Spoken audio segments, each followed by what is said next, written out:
Welcome to I'm Not Joking, the podcast where a behavioral scientist examines what it's like to live a humorous life. Glimpse into the lives of the funniest people in entertainment, business, and science as your host, Dr. Peter McGraw, explores their habits, motivations, and secrets to success. Get ready to fire up your brain and your funny bone. Now, here's your host.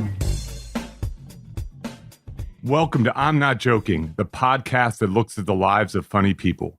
I'm Peter McGraw. Today's guest is Bob Mankoff. Bob is the cartoon and humor editor for Esquire and former New Yorker cartoon editor. A student of humor and creativity, Bob has devoted his life to discovering what makes us laugh and seeks every outlet to do so, from developing the New Yorker's web presence to integrating it with AI. He kicked off his career by quitting a PhD program in experimental psychology at the City University. Shortly thereafter, he began submitting cartoons to the New Yorker. 3 years and over 2,000 cartoons later, he finally made the magazine, and since has published over 950 cartoons. Welcome, Bob. Delighted to be here. So it's a great pleasure to have you here. And for here is actually a hotel room. We're actually propped up on an ironing board. That's right. I'm going to get some of my laundry done here as well. I like to iron. Yeah. So if you weren't a cartoonist, editor, or writer, what would you be doing with your life? I think I'd be on the Bowery here drunk. The Bowery here, we're here on the Bowery at the Grand Wyndham Hotel, which is not that grand, but still. It's not. It's not that grand, but the Bowery used to be a place for flop houses. And as I was coming up here and walked by Hester Street, I don't remember, you're old enough to remember the movie Hester Street, which is this about the immigrant life of, Jewish communities. This place down on the Lower East Side is where my forebears came off the boat. So I, what would I, what be an alcoholic? What I would know, No. because I'm Jewish, we just can't. We'd like to drink more, but somehow we can't. And, you know what I mean? Is that true? Is that I think I'm Irish Catholic. Yeah, it's true for me anyway. And when I used to hang out with Jack Ziegler, who wasn't Irish, maybe Irish German, late great Jack Ziegler, and we used to hang out in the 80s when people drank a lot and we drank a lot, and Jack would have 20 beers and I would have 4 or 5 scotches and go home to Brooklyn on the subway. And everybody looked like zombies at that point. I or bet. monsters. So I think I'm an intellectual Mankoff. I mean, that's my bent, I think. So that's why I went into experimental psychology. I've always been, from an early age, just really curious about things and funny. Okay, so I always wanted to be a cartoonist, well before I wanted to be a psychologist or anything else. I was drawing cartoons at 7, and I even right after college, when I think I would have been, if I wasn't a cartoonist, the two actually avenues that opened up that I thought would open up to me would be a stand-up or do something in comedy. Because where I grew up in Queens and where we would vacation, which was in the Catskills in the Borscht Belt, I saw comics. Oh, right. So it was a model. I understood partly the part of Jewish culture is there's a strong humor element, whether it's jokes or philosophical humor or a worldview. And when you look at who the comics were in the 20th century, before they were stand-ups, because no one called it stand-up. Stand-up is a relatively recent term. If you go to a Google Ngram and you put in stand-up, like when it tracks the phrase, it starts to happen in the 60s. When I grew up, it was a comic. And the comic came on between acts. There were no shows at all in which it was just a comedy show. And so anyway, I had that a model. So I think I would have gone into something. I mean, I always would have flunked out of the PhD program. So I know that. So therefore, I would have had to do something. So I think it would have been something in comedy. I see. So I think that's interesting because you say you would have flunked out of your PhD program anyways. And yet I think you have 2 elements that make for a great academic. Well, thanks. Well, you haven't heard. I wish you had told me back in '72 I'd still be in that program, and I'd be on this side and you'd be here. I think you chose well, Bob, despite your aptitude. So the one thing you've already mentioned, so you have, I think, a deep curiosity. And what I notice is the more successful academics are naturally curious people, which I think is necessary in a world which has lots of failure, where you have to the best academics are focused on process, answering puzzling questions, diving down the rabbit hole, sometimes to find nothing. Right. So having curiosity, I think, is really a predictor of success. And you have that very clearly, I think, early on and still do today. The second thing is you have a motor. You have a motor. You work hard. You work a lot. You push yourself. It's very clear. Even just the story of getting to come down here. Just getting here today to do this podcast is a testament to your motor. And I'm curious, let's talk about that first, right? Like, so are you an athlete? Yep. You're an athlete. Okay. So what kind of athlete are you? Well, I would say that there is no question that of all the people in comedy, and I don't care what age they are, I am the best jump shooter. Oh, so if you go up and you look up YouTube, even as I go into my final lap, my final quarter century, I hope I make it, I can still make 20 jump shots in a row. Is that right? Okay, and I've got a video of me making 12 three-pointers in a row. And so I'm a good athlete. I played high school basketball. In my day, I could dunk a basketball. How tall are you? I'm about 5'11" and a half. So as an aside, this is for the listener. Yeah. So I'm 6'5". Yeah. And in my day, I could dunk a basketball. Right. I think I'd have to train deeply to be able to dunk a basketball again, because those days are behind me. Well, that's what you lose. But also, I ran the second, third, and fourth New York City marathons. I ran the marathon when there were 226 people in it. Is that right? Okay. So when you take a motor, I've always started things because I wanted to do them. Mm-hmm. You know what I mean? When I ran the marathon in 71, 4 times around Central Park and another 2 miles, there weren't a lot of people who wanted to do it, but I wanted to do it. Mm-hmm. And I've always been driven by what I want to do. In terms of why actually I flunked out of the PhD program is because it didn't permit my curiosity. It was the heyday of behaviorism. I see. And I was training pigeons. And I wanted to do an experiment to tell, how do you know if a pigeon is right, wrong, making a mistake, or lying? Okay, they didn't want that. Uh-huh. They wanted these schedules of reinforcement. Yes. And I was always looking to do things creative. Now, at that time, behaviorism, it was not unlike benign violation, a polemical theory. So what I mean is it's a great arguing theory. Uh-huh. I'm not disparaging benign violation. What I'm saying is the Skinnerian stuff because so much of what it was saying was so strong, and you had all your arguments in place. And for a while, I was drinking that Kool-Aid. And then all of a sudden, what has happened to me many times in my career. I said, I don't believe it. Mm-hmm. And then I was in an organization that had to believe it. Yeah, you're in the wrong system now. And I've always been in the wrong system. So wherever I am, especially in corporate life and everything, I'm always sort of in the wrong system, because corporate life, wherever you are, no matter what the corporation is, whether it's the New Yorker, whether it's Hearst, whatever, there is an organizational groupthink. There is the feeling that within the organization, the most important thing is, first of all, that who's ever on the top is happy.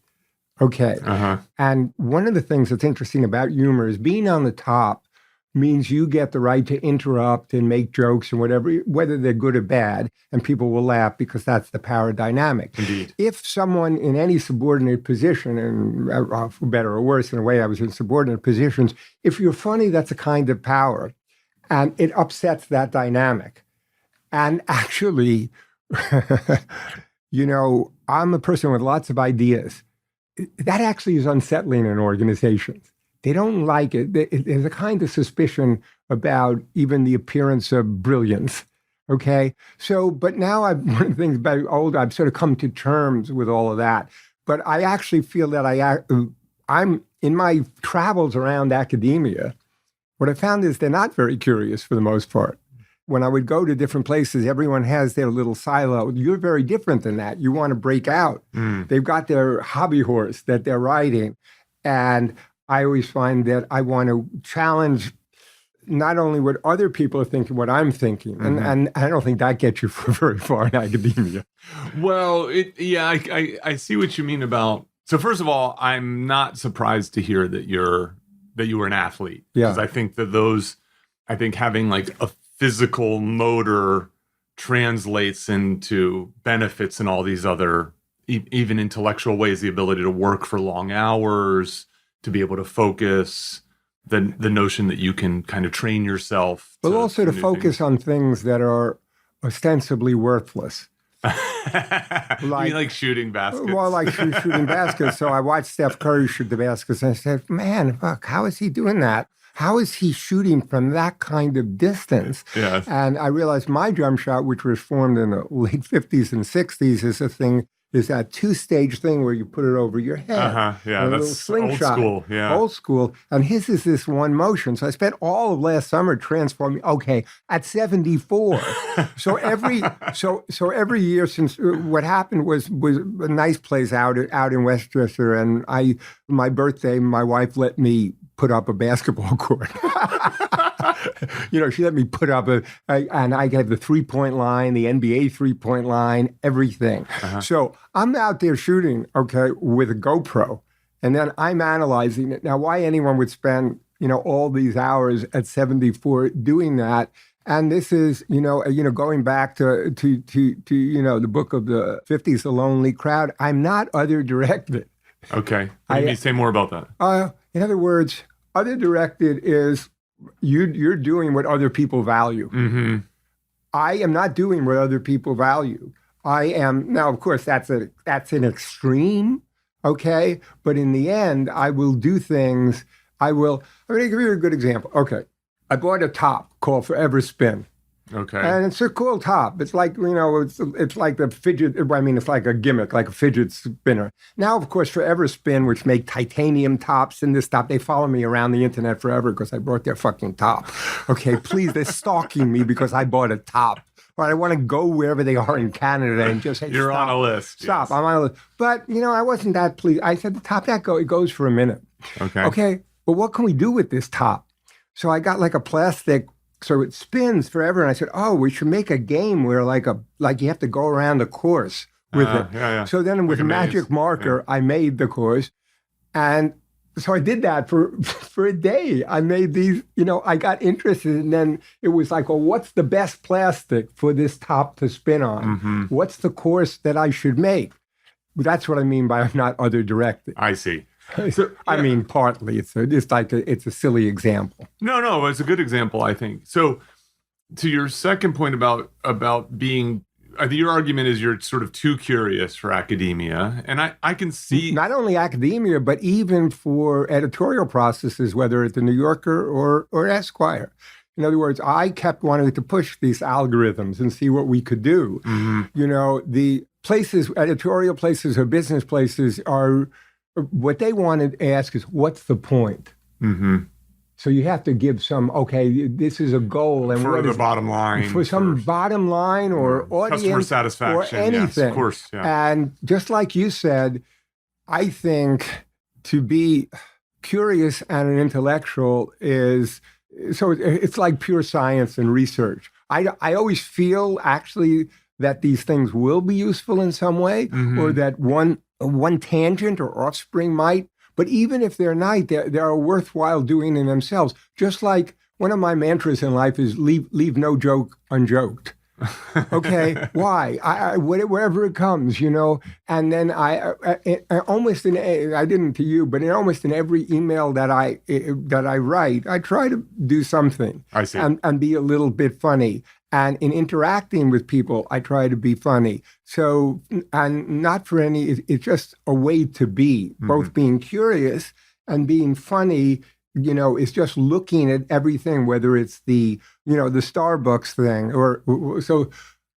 so let's say I'm at the Hearst cafeteria, which is not the Hearst cafeteria. It turns out it's Cafe 57. So I had a meeting with someone at the Hearst cafeteria. I said, it's Cafe 57. Oh, I said I should have called the maitre d'. Mm-hmm. You know what I mean? Stuff like that. But so on the Hearst cafeteria, it says occupancy by more than 691 people, dangerous or whatever.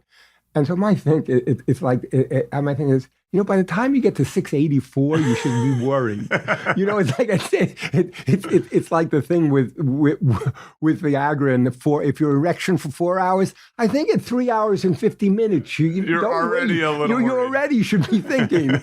So I'm always like trying to reconstruct the world, in that way. I think that's great. So I get this point about, I think I just made an argument that curiosity in academia is a linear effect, but you're making an argument that it's nonlinear, that it's an inverted U, that there's some ideal amount of curiosity, but too much can actually get you into trouble, in part because the system A doesn't fully value it, and then B, you might dance around a little too much. And one of the issues with academia is you go narrow and deep. And so when you like to play with new ideas, try out different things, spend a day doing these kinds of things, it gets you away from keeping your eye on the prize, so to speak, which is publishing these very dry, esoteric papers that take years to do. And so I think that's and it's the fair same true. argument. I think it's the same. That's true in organizations. I've just been reading a wonderful book, I forget, Jack something, called Moral Mazes, which was written in the 1980s about the morality and the situational ethics within corporations. And it's like one of these books. It's a fantastic book. It's sort of, it's almost in the mode of like Irving Goffman, The Presentation of Self in Everyday Life, where it shows you what's happening sociologically within organizations. And it's just to make a sort of analogy. It's one of these red pill books. Mm-hmm. And like once you read it, you say, well, you know what? Nothing could have happened at Boeing other than what happened. I see. Nothing could have happened other. If anyone would have said at any time, okay, we're not going to either sell these planes or we're going to spend, $50 or $60 million on extra training and things because of a catastrophe that might happen. It's a low probability. That never, and this book shows so many examples, you will get fired for that. Mm-hmm. So you have to, how many people will do that to get fired? And for the most part, the catastrophe doesn't happen. All that happens is you get fired. So I sort of understand also within organizations that, for any organization I've been at, you said I work hard. I'm always amazed at how much people actually work. And I hardly work at all. I just sit there and wool gather and think. I know, this sounds sort of grandiose, but today when I drove in today, I was listening to the radio. I said, fuck, who needs this radio? Do I really have to hear about Trump again and the weather again? And I just shut it off. And I said, other people talk about meditation, which is like clear your mind. I hate that. I don't want to clear my mind. So I had this idea. So this is the first time I had this idea of just thinking. Yes. In other words, remove all stimulation. Most of the time, the way we're thinking is in reacting to other things. We're reading and thinking. Mm-hmm. We're looking at things and thinking. Yeah, we're writing and thinking. We're writing. You're drawing and thinking. Oh, you're drawing and thinking. But to take out all stimulation, I said, well, I'm going to meet with Peter McGraw. And so I started thinking about, benign violation. I don't have to get into that. And what makes a joke funny, separate from that. And all the ideas we've discussed. I just want to think. I just want not to do anything, not to be reactively thinking, okay, or even productively thinking towards a goal, but to just think. And so that's my new thing. Okay. My new thing is, so people often ask you things like, what have you read lately?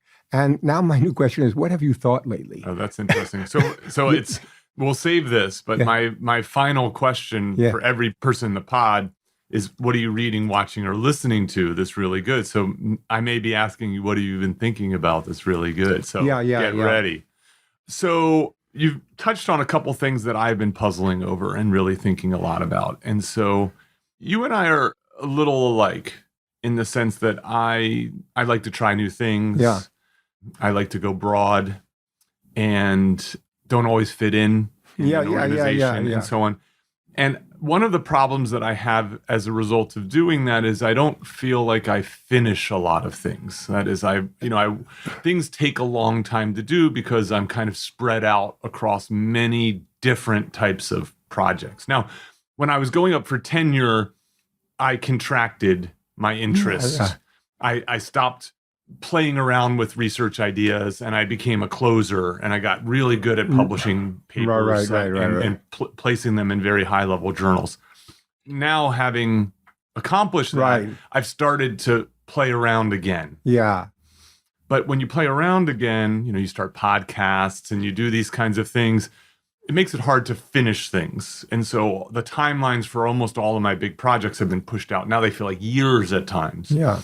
And so I've been really working on this idea of, and maybe it's a kind of artist perspective, is that the outcome really doesn't matter.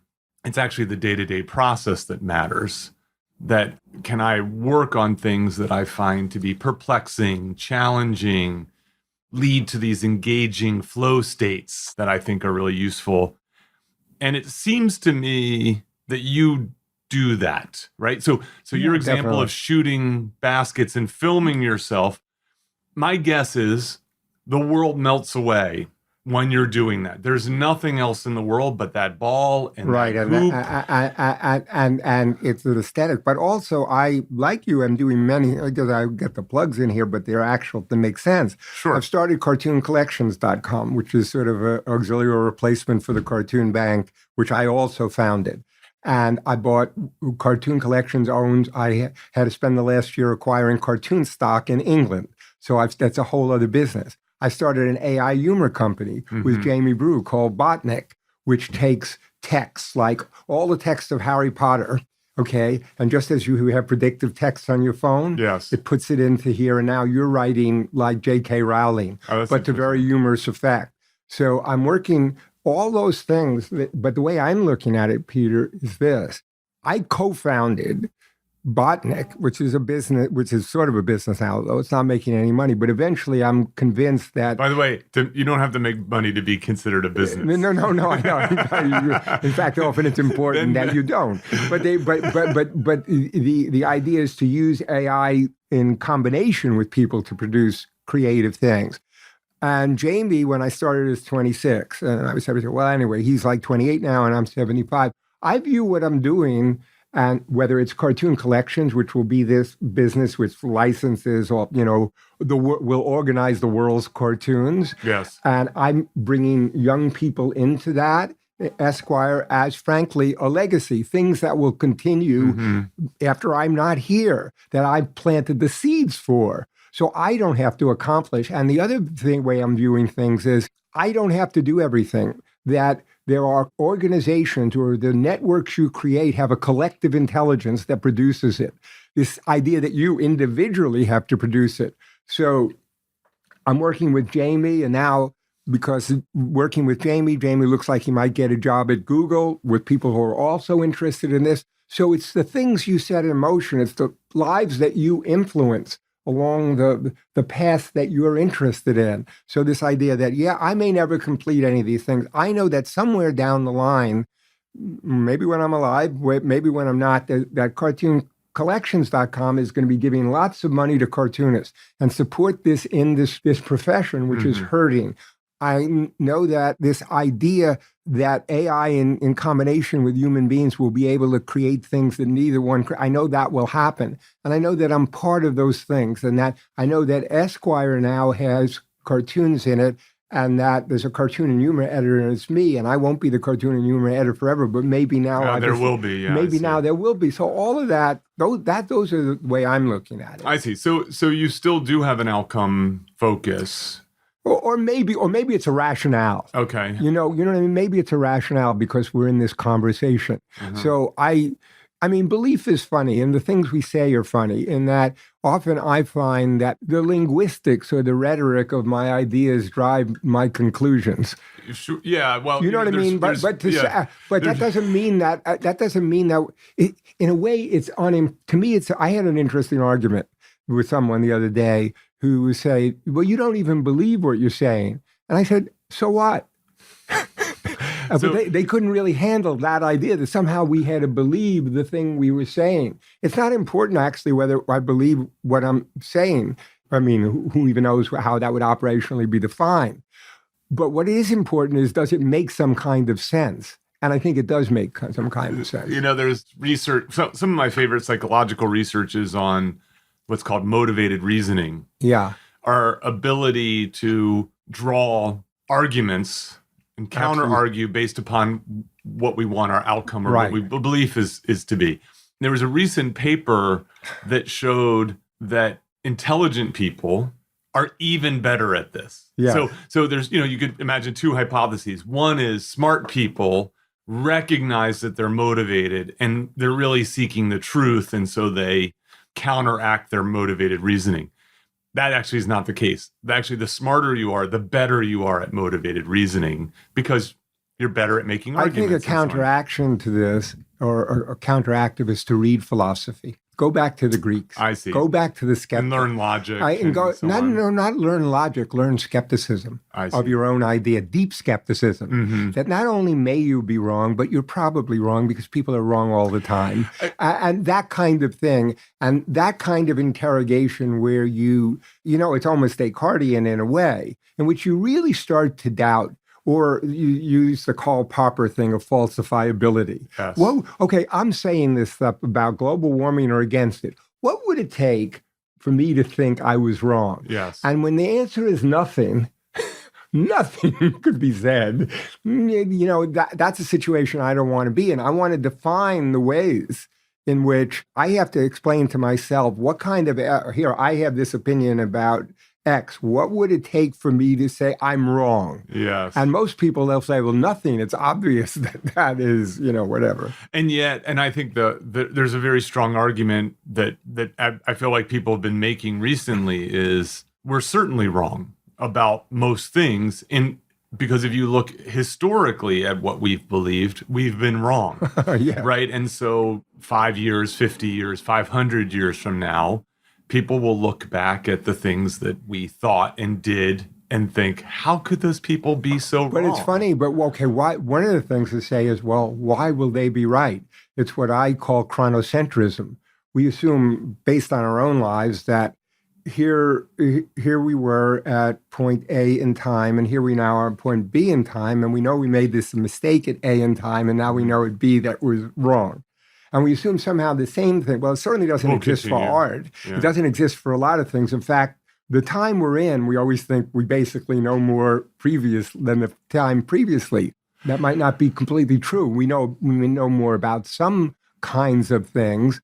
But so so this is my sort of philosophy of like extreme doubt. Yes, like it just seems obvious that the later time knows more than the previous time, but maybe it's a kind of time-centered egotism. Yeah, that's fair. I think that's fair. Although the one thing that you can very easily point to are advances scientifically and so on, that in terms of scientific, and that, but that's a very small. That's fair. You know what I mean? It's very small in terms of our philosophy. Socialism, Marxism, capitalism, and everything. We think, end of history. Remember, Fukuyama 2000. It's all over. It's done. You see that we turned out a certain way, and now we know that. Now we know that wasn't true, but maybe it turns out to be true later. So one of the things that I've often thought about this weird thing is that, in terms of arguments, and so many people, the arguments are sort of ex cathedra, from the chair, from authority, you know what I mean? And I think my personality is so contrarian and anti-authority that I'm just always questioning. It's not that I doubt climate change. It's just I want to know, well, what are the surrogates? You ask the question, well, you don't have anything before 1880s, and now you have the proxy rings or the ice samples.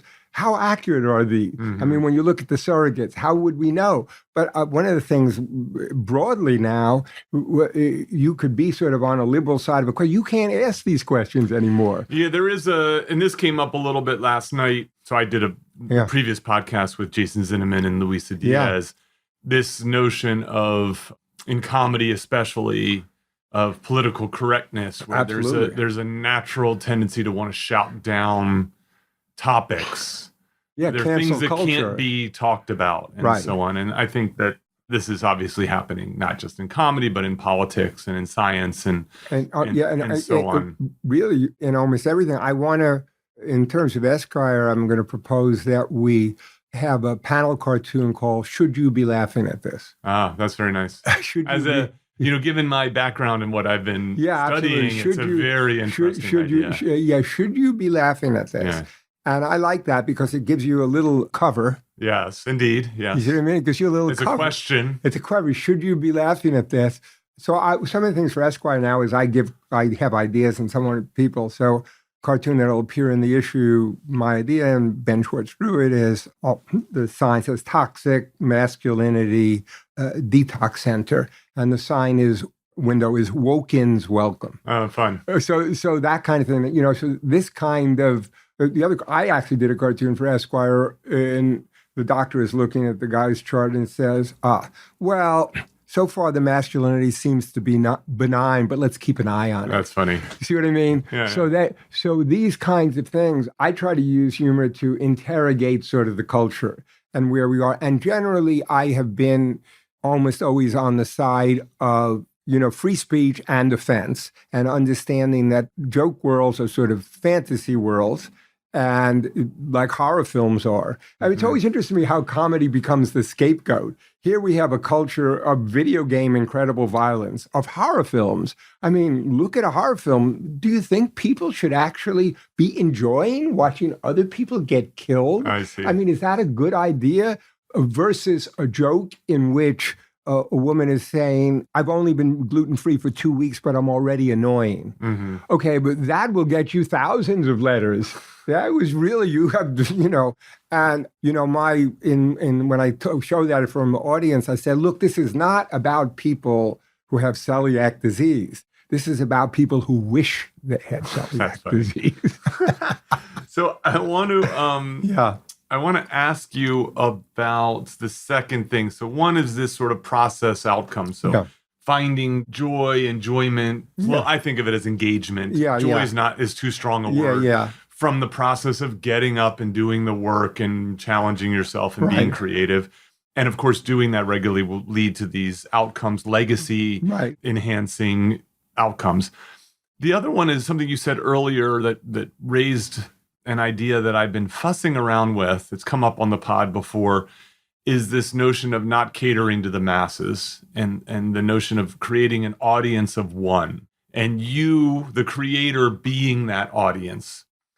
And I like this idea because I find it freeing as someone who's trying to create. And I also, though, find it unsettling because I'm a one of my many jobs is that of marketing professor. And I talk to my students who want to be business owners, business creators, as identifying a market and serving their needs, And so those two things, I think, can be squared, but I think that's a sweet spot. It's like benign violence. There's a sweet spot there. Okay. And the sweet spot is that it's not an audience of one. An audience of one is you're in your art studio and you're in a hallucinatory world, and of course there's markets for this kind of crap.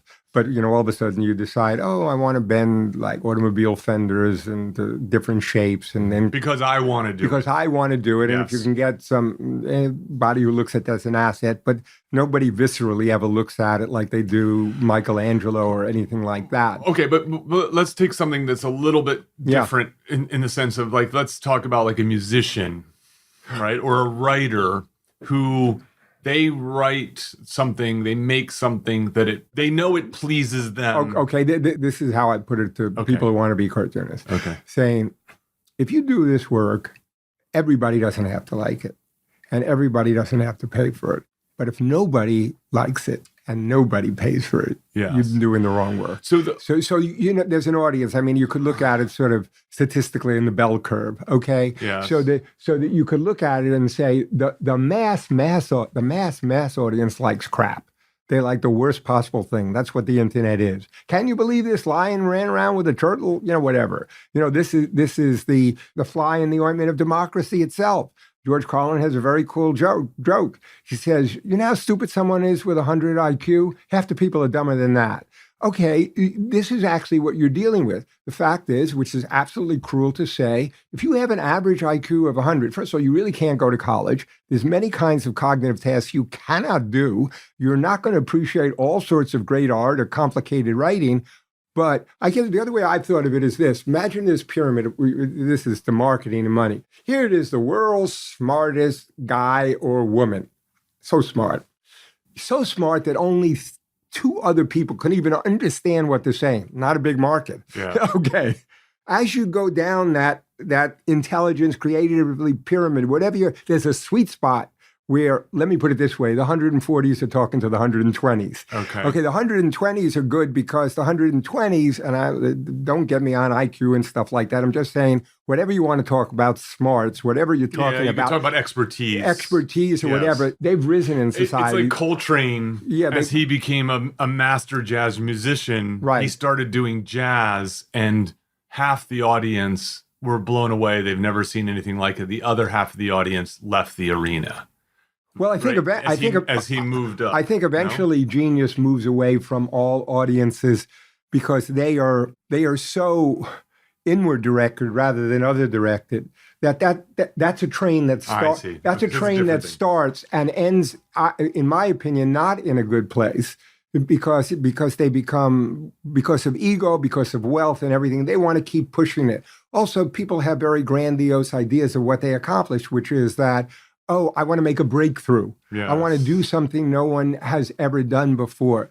I think for me, for example, and for most people, there's sort of a sweet spot in jazz where there's lots of inventiveness, but there's still some sort of connection. I'm sorry, I didn't mean to take it. No, that's okay. You were using IQ as a model by which to talk about segmentation. Yeah. So I think that's fair, right? I mean, obviously, if you want to pay the bills and if you want to have some effect on the world, you need a group of people who care. But you can be both. Making. You can be both. In other words, you can understand as an editor in a magazine, I've got an audience. Yes. I'm going out there to do a particular thing for that audience, not a little bit of a sweet spot, please myself, please the cartoonist too, but saying, well, it's still got to absolutely resonate with the audience. If there was a different audience, if, let's say, on Cartoon Collections, we created our own magazine, which is for cartoon aficionados, then it might be a whole different cognoscenti you would be appealing to. It's still an audience, so it's like everything. You got to know the room. Yeah, so I want to get your reaction to this idea, because I think this idea of an audience of one is an interesting idea, because what I think it can do is set in motion a creative endeavor that is highly risky and highly rewarding. That is, that most audience of one efforts will yield a product that only one person loves, the person who created it. However, when it does yield something that a broader audience enjoys, it has the chance to be especially enjoyable because it's more likely to be different. That is, the act of creating something for an audience now pushes you in a less creative process, one in which other people are likely to do. So going to the musician idea, that is, like, if I'm a band and I want to create a song that my audience is going to enjoy, am I just creating something, the kind of same old type of thing? Versus, when you see a band goes into the studio and tries to do something very new, sometimes that is met with derision. But sometimes it's a breakthrough, in the sense of that. And so I've enjoyed this idea, is that, like, it's fine to pursue that. You just have to know that you just might create a song that only your band likes. Well, but the interesting thing is whether actually from a personality viewpoint and a temperamental viewpoint, that can be inculcated in someone for whom it's not congenial. So that wait, say that with language that I can understand. What I'm saying is, I know a number of cartoonists, and some of them, particularly a guy like Ed Steed, he is so inner-directed, and he does connect, but basically he's doing what he likes. He's set up that way. Yes. Okay, he's set up that way. Where other people, so we can't take what you're saying out of the whole personality matrix of a person. And so the interesting thing always is, well, you're this kind of person who is a crowd pleaser, who cares about people pleaser.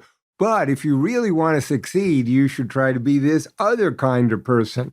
And so the counter argument I would make is, you know what? People don't change. It's very hard to change. I agree with that. So maybe maybe it's still useful in all sorts of fields. And the fields may not even be creative fields I found like a useful psychological technique. I can't be anybody but I am. But I can pretend to be somebody else. for a short period of time when a package didn't get delivered, or I never get angry. No, that's ridiculous. Of course I get angry, but I usually just get depressed and morose and unhappy. Whereas a person I know very well, been married for 26 years, really gets pissed. Yeah, I see. And so all of a sudden I channel my wife, Corey, like saying, okay, where is that FedEx package? You mean you don't, you know what I mean? And so for that moment, so I'm thinking sometimes these cognitive behavioral techniques could be helpful in all sorts of things. Imagine you're an audience of one. Yes. And I mean, I think you're making a good point. The question is, it seems like some people are set up, like essentially when you look at Roz Chast's early work or her work in general, clearly it's her inner world which is so powerful for her. Whereas you look at many cartoonists who are even great cartoonists. I mean, one of the things I've said is, if you saw Roz Chast cartoons, you know a lot about Roz Chast.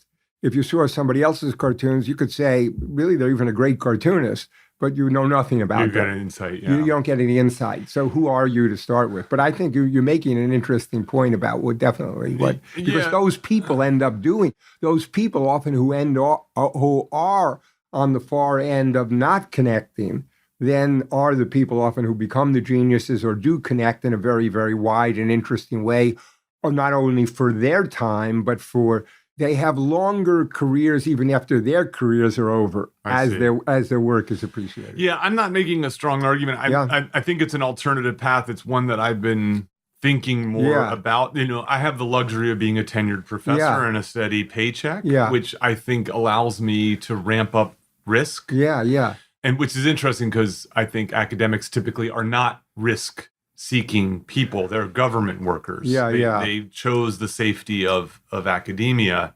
And I did too. I mean, I chose academia because I didn't want to be homeless and poor, and I was seeking safety and security. Yeah. And then I got it, and I realized that, like, I'm no longer living in a scarce world. I'm living in an abundant world. Yeah. And what might I be able to do as a result of that? You're acting like you're an immigrant off the boat here, scrambling on Hester Street. I think you would have done fine no matter what you did. That might be nice. That's not my... Oh, really? I wouldn't say that's not my identity, and that's certainly not... Well, that's good. It's good not to have that sort of, identity. I mean, I've had to work to recognize my privilege. And I've recognized it, and I appreciate it, and I try to leverage it in a way that's not too obnoxious. But this idea, so I'll give you an example. So this is for the listener. I'm actually working on a new secret project. Oh, secret. And it's so secret that he's going to tell you about it. I'm not. Well, I'm going to say it is likely to launch as a podcast this summer. Okay. And what's been interesting is... Oh, great. I got to be on the non-secret podcast. Great. Fine. Thanks. What am I, chopped liver? All right. Well, you'll see. Maybe you'll get another call. I'll be in, right. This is my audition. Guys, this is my audition for the secret podcast. Okay. Yeah. And I've been sharing the copy, the description of the podcast and so on with a number of confidants, people who I trust their judgment and I trust their discretion.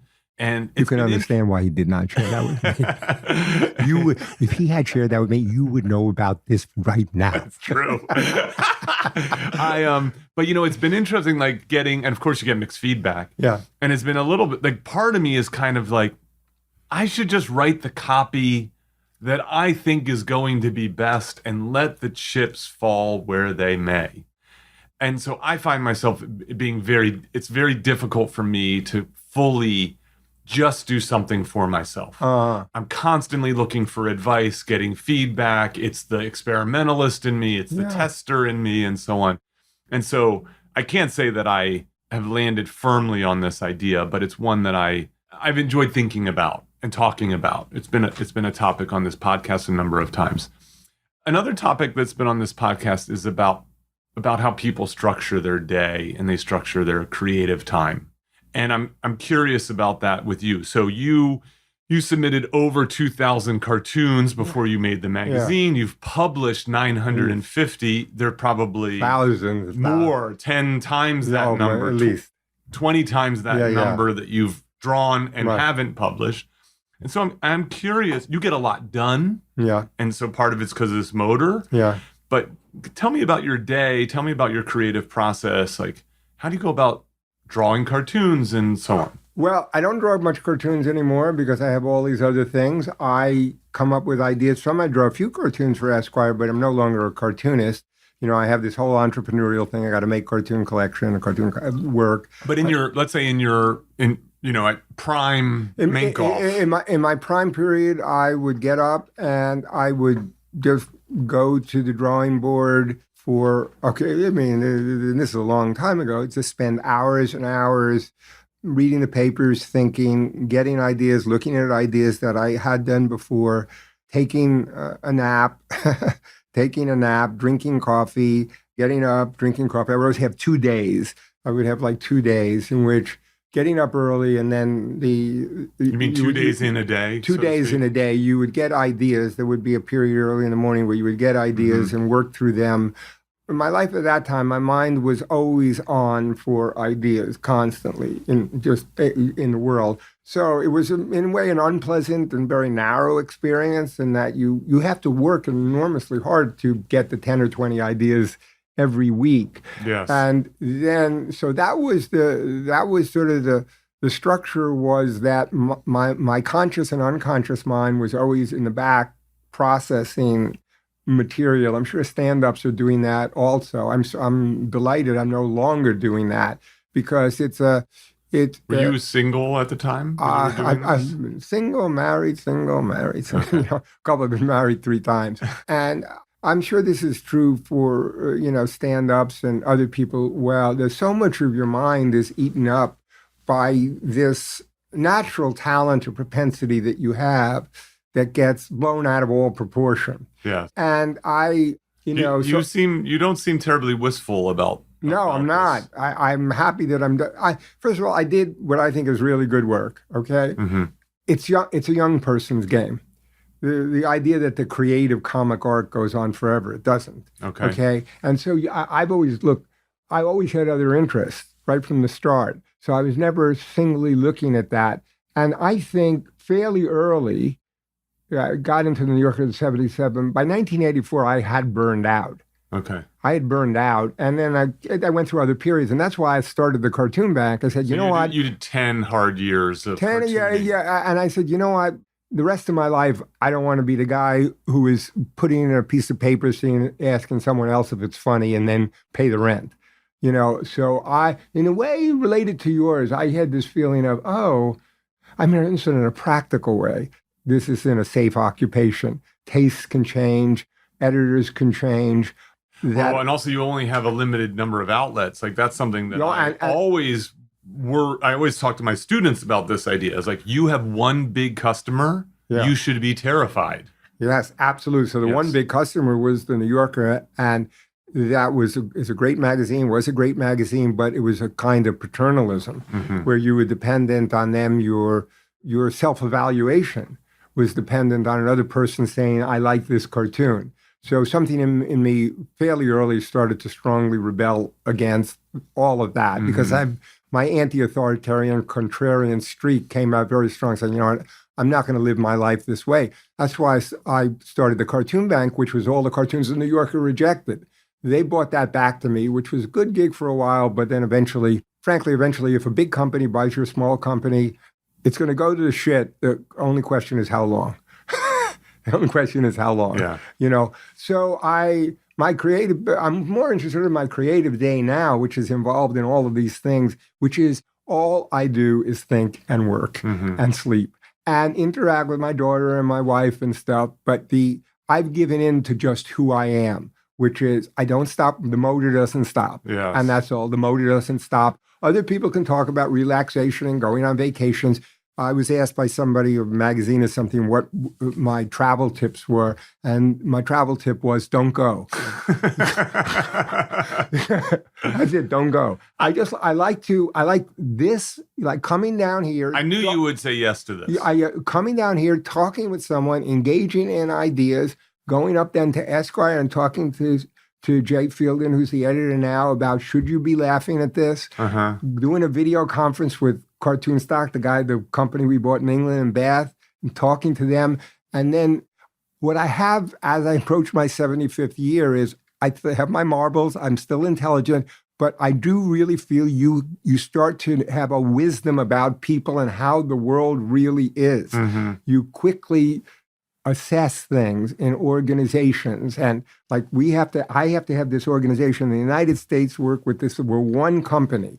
And so much of my mental time is devoted. How do you actually make different people in different organizations? How do you make it into one company? So I get the Harvard Business Review. I try to read everything I can. I was always amazed when I was in these companies like in Condi, in which they kept hiring people who had never looked at any research at all. Yes. You know what I mean?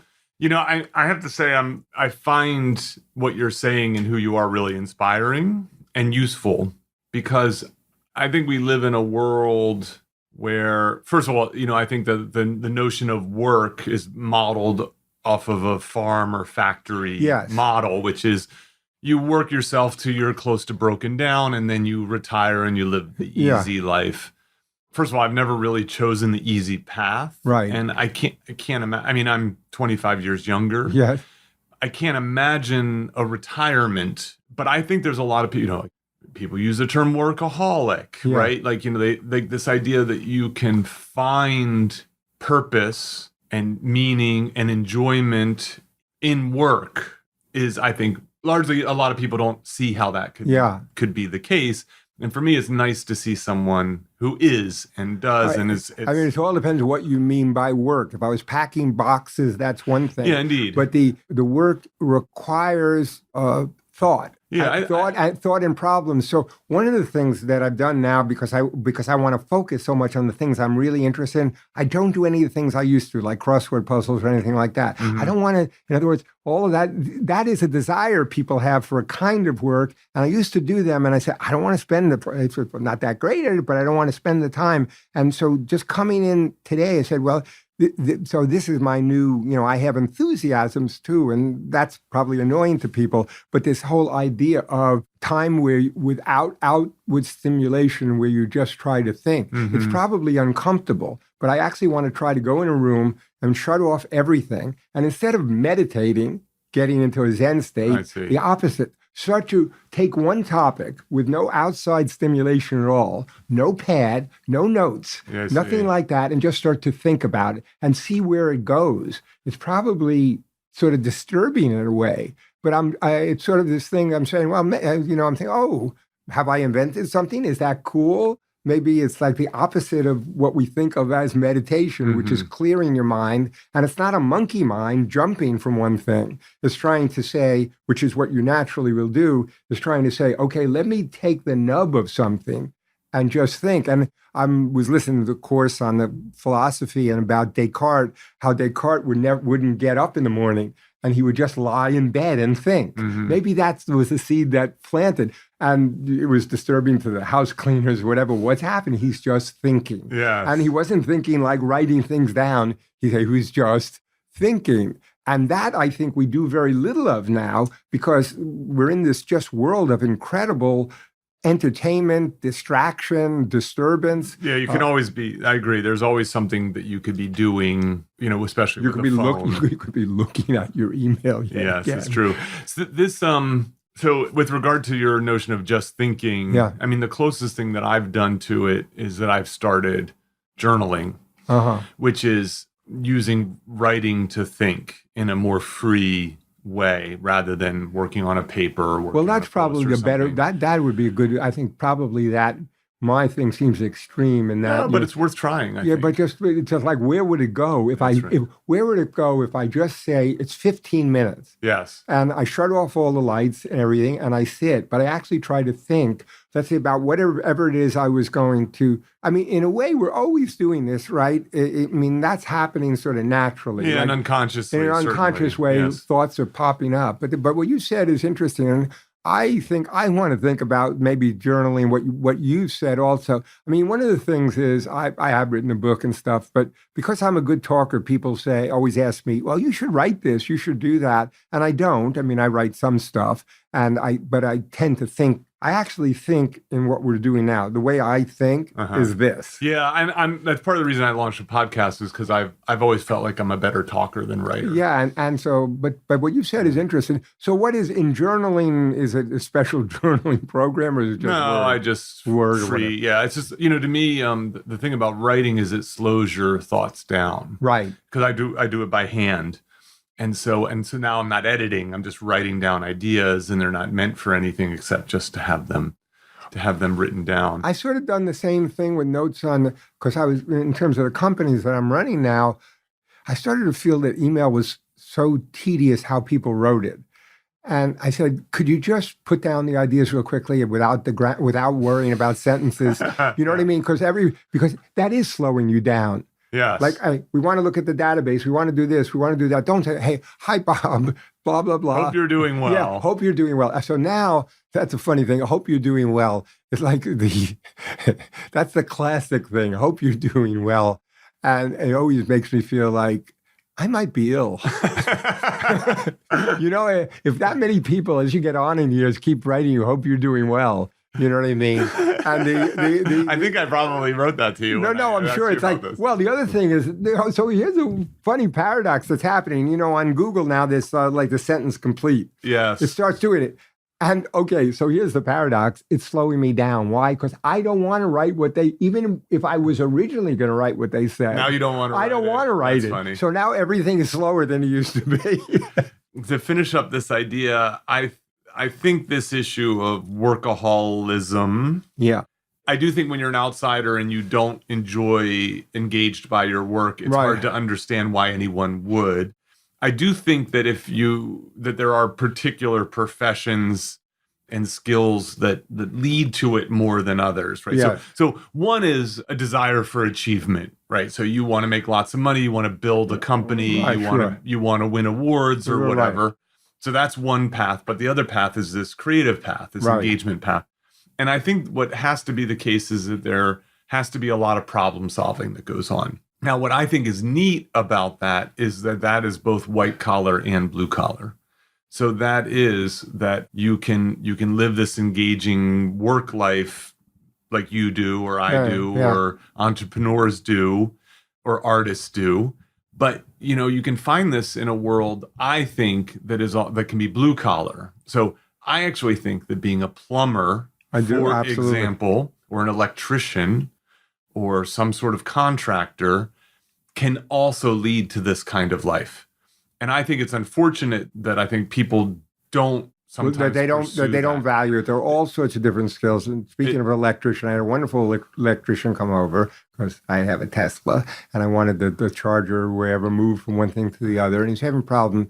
And he was great because he came with his kid and he had been in the family. The guy's probably in his 40s or maybe early 50s. Nice guy, came with his kid. Okay. He had been an electrician. And it was, it's not magic. He was saying, it's not magic. I'll figure it out. Yeah, but he has to figure it out. That's the point. He was very confident. He was ready. He had to see where the wires, where they're coming in. It was stuff to figure out. You could see he enjoyed what he did. He enjoyed the craft of it. I do think there is a real disparagement of that, I think Howard Gardner wrote sort of 5 Minds for the Future, but this whole world of mechanical expertise, of getting things done with physical things, which I am terrible at. And so, first of all, the idea I was talking about previously of IQ, that's a very narrow, it's a narrow kind of ability, okay? Yes. The way we test it, it's narrow. There's all kinds of intelligences, creative intelligence, athletic intelligences, you know what I mean? Indeed. All of this. And what you were saying, I have just tremendous admiration for the knowledge to say, well, how does this thing work? The people who can take things apart and put them together. Yes. Yeah, absolutely. And and then the other opportunity, of course, is then you can build a business, right? Which is further now, a creative endeavor that I think is really interesting. I say this in part because there was a time in my life where I could have headed that way. Yeah. And so, there's a weird counterfactual in a sense that would I be like some totally weirdo contractor? I'm terrible mechanically too, but maybe that's something that I could have learned if I started early. The counter. counterfactual life, people who were, it was interesting. Talking of counterfactual lives who come down here, we're in Chinatown. Yes. Chinatown is like one of the few neighborhoods that is remained like this is an ethnic neighborhood. It is indeed, yes. This is ethnic. And I see the people who are here in Chinatown in the lives here, which are rather restricted in a way. And, clearly these are people of smarts, intelligence, creativity, but, they're running a fruit stand. But when they emigrated from China and sort of took a test somewhere, they're at Google. Yes. Okay, so you see the counterfactual lives that the Chinese community is living sort of, because who's ever here, it's the same kind of people who from China who are ending up at Google or something like that. Yeah. So, I also, one of the things when you sort of get lucky in a way, as I did, I always had this motor, but, that motor might have been not worked out for me the way it has worked out financially or in terms of, whatever acclaim I achieved. It might not, I could absolutely. Yeah, it wasn't destined. There was nothing destined. Certain things fell into place at a certain time. The motor helps. It does. The motor gives you the chance. Okay. But I often meet people who have a lot of talent who either didn't have that motor or did want something safe, or maybe even had another set of abilities. Or just didn't enjoy the creative work that much. Right. They liked other things. That's really interesting. It could be there's so just many conceivable there's multiple paths to living a good life, and for some people the work just helps pay the mortgage. And you're not going to achieve very much if that's the a lot view. of it is when I look back in my own upbringing. I was an only child. Mm-hmm. I was spoiled.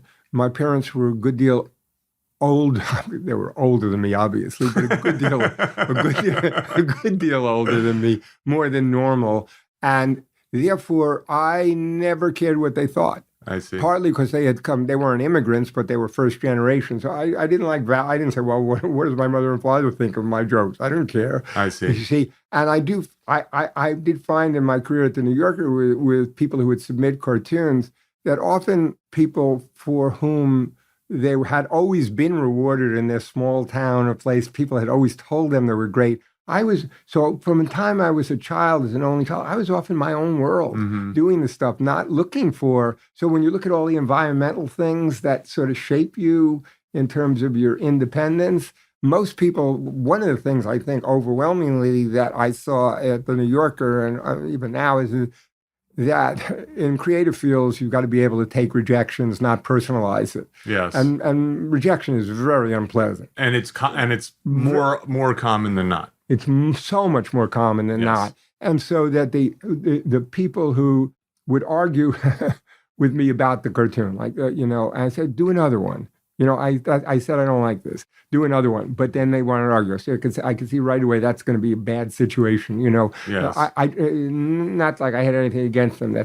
So what I've often said is that the person on the other side of the desk might not know what they're doing, but at least give them the benefit of that they're on the other side of the desk. And you're not. Yeah. Okay. And then they also very well may be wrong about what you're submitting, but that's life. And so you got to go on with that too. Uh-huh. So that is very hard for people they will personalize it. They have grievances and stuff. And really you can't be in a creative field and keep creating, I think, and get ahead unless you just, have your own compass. Yeah, indeed. I just think that I think that folks like you are rare in part because in the same way that people have diverse interests in art and music and food, they have diverse interests in the way they want to live their lives. And this life is not for everyone. And so now when it is for you and you can do it well, it can be really quite fulfilling. And so to me, there's not a wrong or right path. The only thing is finding the path that's well, I in a way, I think fulfilling is wrong. Compelling, I would say. Compelling, that's fine. I mean, it's compelling because I think we have sort of hedonic set points, happiness. Sure. It's like we have weight set points and stuff. And my hedonic set point is unhappy. I see. Okay, and I'm cool with that. I'm happy with that. Okay. You know what I mean? Yeah, I get it. In other words, I'm happy with that. It's like I most of the time it's a kind of psychic disturbance and stuff that is part of my motor. Yeah, I get it. I understand. It's part of my motor. I don't actually think contentment is enormously helpful in accomplishing anything. And I don't think, and fortunately, we're not happiness machines. We're unhappiness machines. We're discontentment machines. That's why we do different things. That's why we're dissatisfied. Like the Louis C.K. bit. Oh, you can't tell him his bit. I'm sorry, I didn't mean to mention Louis C.K. Please, just please cancel that out. Okay, and about people being on airplanes and not being able to get the phone reception. Right. And you are unhappy about that. Yes. You can't believe they charged me for this fake Wi-Fi. Right. I'm not getting it. Yeah, I mean, certainly discontentment can lead to striving in a way that contentment doesn't. We know that, right? But also, look, there are but I'm exaggerating. Like my friend, the late Jack Seaver, one of the great cartoonists of all time, was actually a pretty content guy. And he would just churn out the most fantastic drawings. And he was happy to do just what he did. I think part of my dissatisfaction is, and maybe sort of like yours, I feel, I started that and I didn't complete it. Or, even though I now have rationales for this, of the legacy and everything, I'm always feeling like, whatever happened with that? Or I can get unhappy with the fact that, I said I was going to juggle 5 balls and then I worked on it and now I gave it up. And now here's the YouTube and here's like a squirrel juggling 5 balls. Showing how easy it is. Yeah. I can't stand that. All right. But, I just find ways to, be discontent. I can see. I see. This has been really great. So, as I said, I end with what are you reading, watching, or listening to that's really good, but we can add what you've been thinking about that's really good. So you'd already mentioned this Moral Mazes book. Yeah, Moral Mazes, downloaded. What else are you the book I really like is called Mind and the Cosmos by Thomas Nagel, a philosopher. Really challenges the whole idea of materialism and consciousness as being like, if we can't actually explain consciousness in a material way, maybe there's so many other things. So he's deeply skeptical. I mean, he's a wonderful philosopher. He wrote a seminal paper called, What is it like to be a bat? He said, we can never know what it's like to be a bat. But this we do know, it's like something. Mm-hmm. It's like something. So that I just downloaded, I forget the guy's A Decent Life, or how to have a decent life. And I forget who it's by. So when I look at books like this, and I said, which is that here's this one idea of this highest morality, and the other idea is the idea of like complete corruption and immorality. Mm-hmm. We have to live somewhere in between. Yes, you know what I mean. So the other thing is that I like very much is the Great Courses, which I download. And I'm downloading Great Ideas in Philosophy by Daniel Robinson, who's also done stuff in psychology. And interestingly, this guy who's a fantastic lecturer and brilliant, also supported Donald Trump.